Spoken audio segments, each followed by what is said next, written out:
नमस्कार दोस्तों। नेपाल में चल रहे जेनजी प्रोटेस्ट के दौरान नेपाल के प्रधानमंत्री केपी ओली इस्तीफा देकर के चले जाते हैं, या यूं कहिए कि देश छोड़ करके भाग जाते हैं। और इन्हीं सब टेंशन के बीच में 12 सितंबर 2025 को नेपाल में एक ऐतिहासिक फैसला लिया जाता है। देश में पहली बार एक महिला प्रधानमंत्री चयनित होती हैं, जिनका नाम था सुशीला कार्की। तो आइए आज उनके जीवन पर थोड़ी सी रोशनी डालते हैं। सुशीला कार्की का जन्म 7 जून 1952 में भारत और नेपाल के बॉर्डर पे बसे हुए छोटे से गांव विराटनगर में हुआ था। वो 7 भाई बहनों में सबसे बड़ी थी। कार्की ने 1972 में नेपाल के महीन मोरांग कैंपस से अपने बीए की डिग्री हासिल की। उसके बाद वो भारत के बनारस हिंदू यूनिवर्सिटी से 1975 में अपनी एमए की डिग्री प्राप्त करती हैं।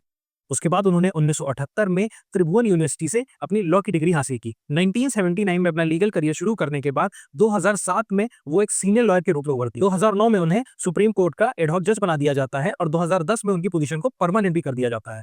और जुलाई 2016 को वो नेपाल की पहली महिला चीफ जस्टिस भी बन जाती हैं। कार्की ने अपनी पूरी लाइफ में सिर्फ एक ही नियम को अपनी प्रायोरिटी बना के रखा था, जीरो टॉलरेंस टुवर्ड्स करप्शन, चाहे सरकार कोई भी हो। और यही वजह थी कि 2017 में अपने रिटायरमेंट से 1 महीने पहले उन्हें सस्पेंड भी होना पड़ा। उस वक्त की गवर्नमेंट के पीएम प्रचंडा चाहते थे कि चीफ ऑफ नेपाल पुलिस के पद पर जय बहादुर चंद्र को अपॉइंट किया जाए। सुप्रीम कोर्ट की बेंच जिसको कार्की हेड कर रही थी, उसने इस डिसीजन को ओवरटर्न करते हुए ये कहा कि इस पोस्ट को नेपाल के सीनियर पुलिस ऑफिसर डिजर्व करते हैं, न कि जय बहादुर चंद्र। इस बात से नाराज होकर के पीएम प्रचंडा कार्की के अगेंस्ट में ये आरोप लगाते हैं कि उन्होंने ये फैसला बायस होकर के लिया है और अपने 249 एमपी एमएलए के साथ मिल करके उनके अगेंस्ट में इंपीचमेंट मोशन फाइल कर देते हैं, जिसकी वजह से एस पर दिलो कार्की को ऑटोमेटिकली ही सस्पेंड होना पड़ता है। जिसके बाद एक इंपीचमेंट कमेटी बनती है और वो इसका इन्वेस्टिगेशन करती है।